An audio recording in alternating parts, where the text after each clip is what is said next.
So Trump is calling for the death penalty. The victim, Irina Zarutska, a 23-year-old Ukrainian refugee, killed while going home on the train. The accused, DeCarlos Brown Jr., pictured here, 34 years old, charged with federal and state murder charges. His history, at least 14 prior arrests, homelessness, mental health issues. His sister says he experienced voices in his head and believed people were reading his mind. President Trump is calling for a quick trial and the death penalty, saying there can be no other option. This isn't the first time he has called for the death penalty. I want to switch gears to two more cases. Vance Bolter, if you recall back in June, the Minnesota lawmakers that were shot, two of them dead. Representative Melissa Hortman and her husband were shot and killed, and Senator John Hoffman and his wife were shot and wounded. And what becomes of the man that shot and killed Charlie Kirk? Now, I was born Christian. I do not believe I can speak for God. That's blasphemous. I am not going to say who should live or die, but I do believe that the people that are most affected, that being immediate family, in most cases, do have any say in the matter. So for instance,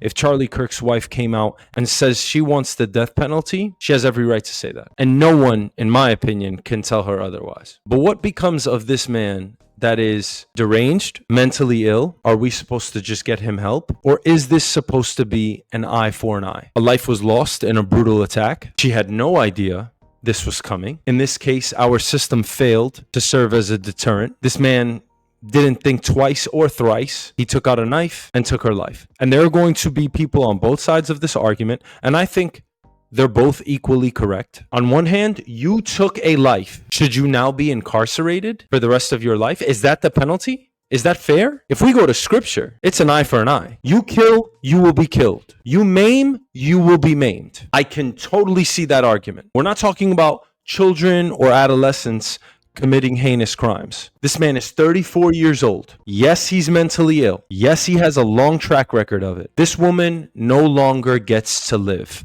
I can totally see this side that he should receive the death penalty, bar none. I can see the other side where we should maintain some type of composure and have a higher level, the highest level of compassion maybe, and we should spare his life, because if we do believe that humanity is all connected and an attack on one is an attack on all, meaning if we hurt one of the 8.5 billion people on this earth, all of us are hurting. I can agree. Is it better to lose 2 lives versus 1? And this person is mentally ill. Why should we be harming him? We should certainly remove him from society because he's a detriment to it. And I don't use this word lightly, but clearly he's been a menace. Should we kill? Do we have that power? Do we have that right? God has given us free will. We have the right to make these laws in accordance with everything that we know.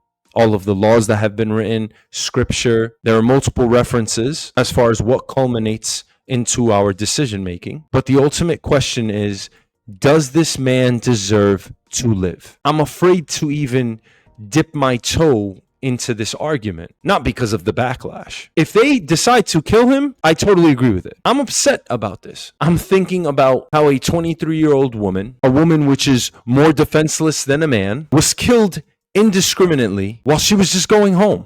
It's unfathomable to try to put into words. I can totally agree that the death penalty makes perfect sense here, as well as for Vance Bolter that killed the Minnesota lawmakers and whoever killed Charlie Kirk. This is capital murder. This is not manslaughter. But I couldn't possibly usurp whatever God has told us. I am not the judge and jury here, and I can totally see the argument that we have to be the better man. We have to be more clear-minded here. And we have to have something that these men, in this case, were devoid of, which is compassion. I'd love to hear your thoughts on this. I can see both cases as equal.